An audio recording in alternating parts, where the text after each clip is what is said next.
श्री कृष्ण गोविंद हरि मुरारी, हे नाथ नारायण वासुदेव। श्री कृष्ण गोविंद हरि मुरारी, हे नाथ नारायण वासुदेव। ओम नमो भगवते वासुदेवाय। ओम नमो भगवते वासुदेवाय।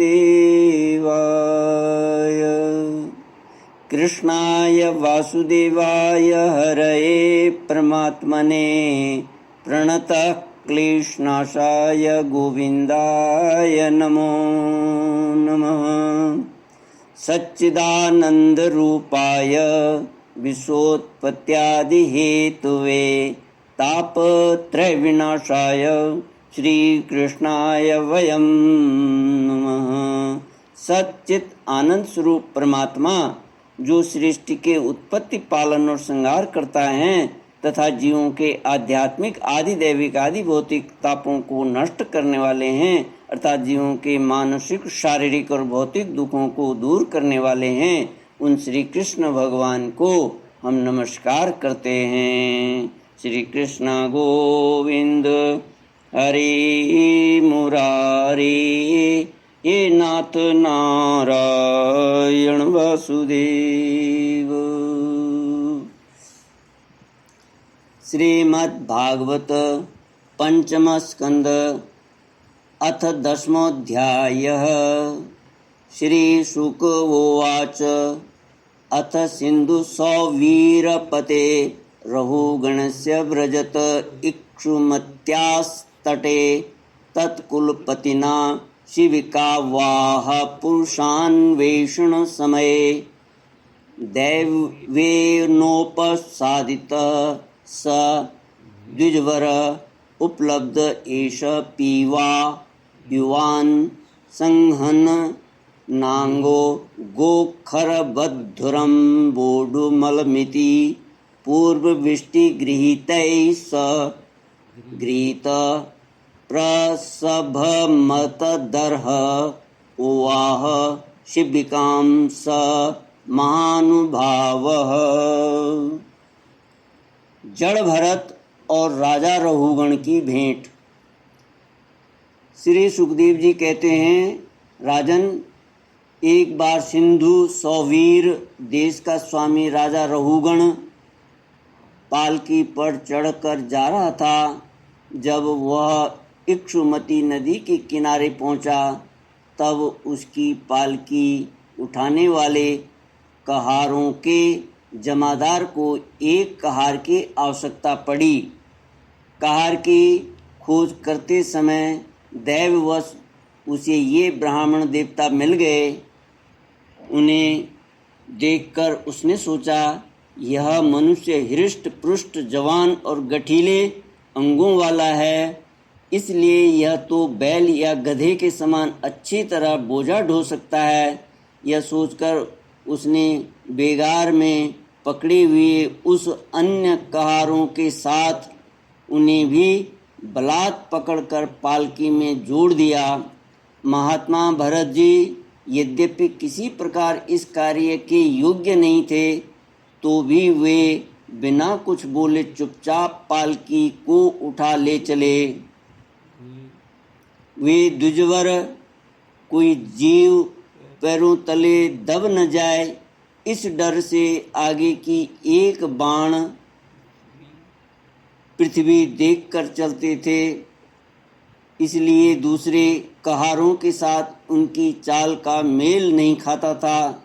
अतः जब पालकी टेढ़ी सीधी होने लगी तब यह देखकर राजा रहुगण ने पालकी उठाने वालों से कहा, अरे कहारो, अच्छी तरह चलो, पालकी को इस प्रकार ऊंची नीची करके क्यों चलते हो।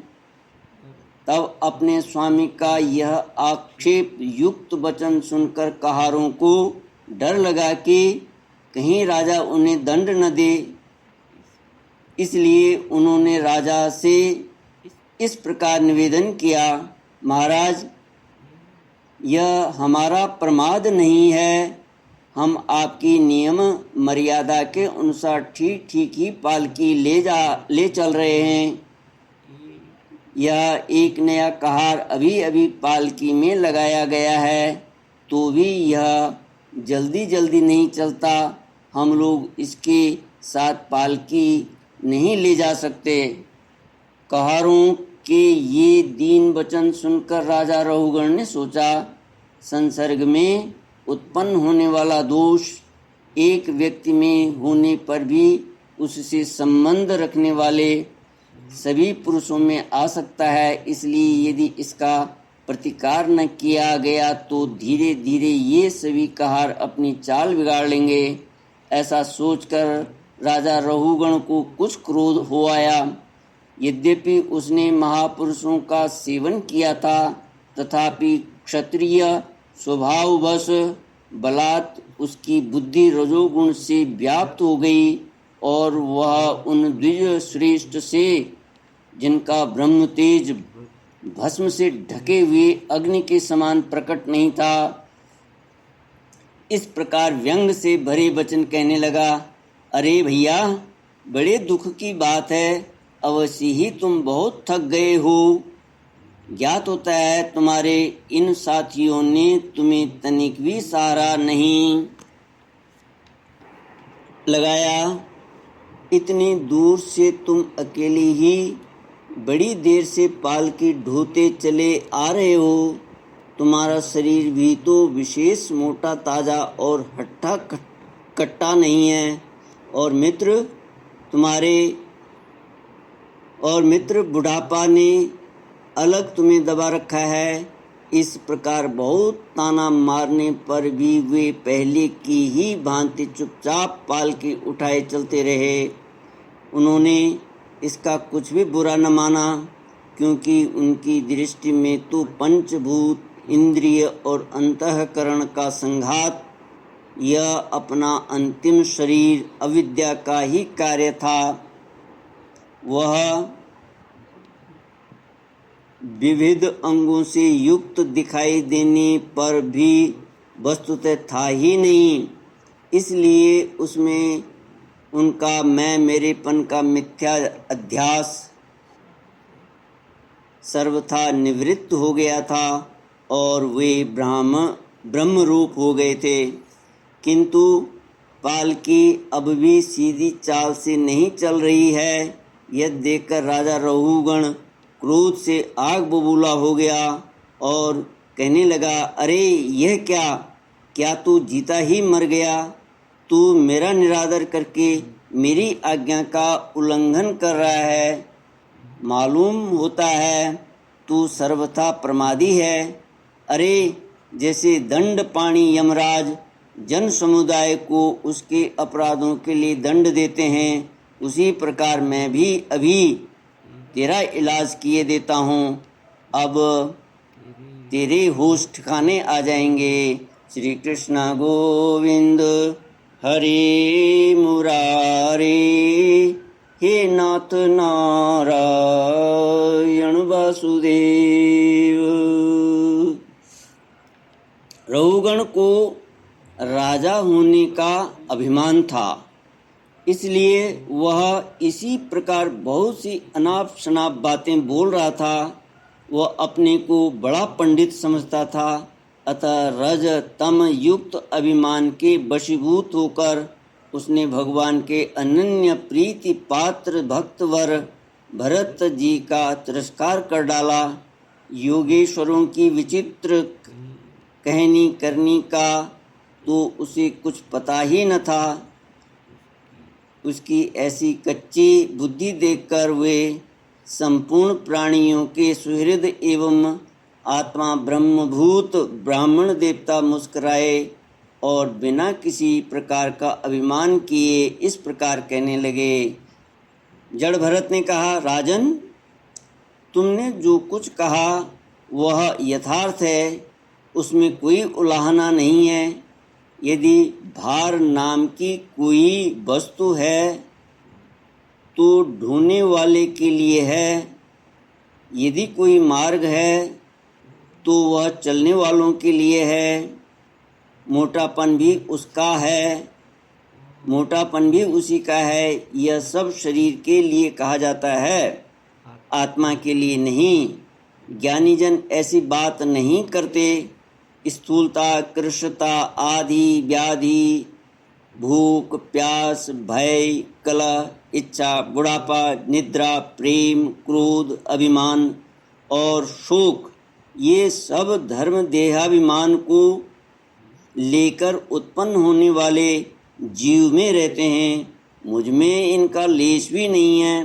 राजन, तुमने जो जीने मरने की बात कही, सो जितने भी विकारी पदार्थ हैं उन सभी में नियमित रूप से ये दोनों बातें देखी जाती हैं, क्योंकि वे सभी आदि अंत वाले हैं। यशस्वी नरेश, जहाँ स्वामी सेवक भाव स्थिर हो, वहीं आज्ञा पालन आदि का नियम भी लागू हो सकता है।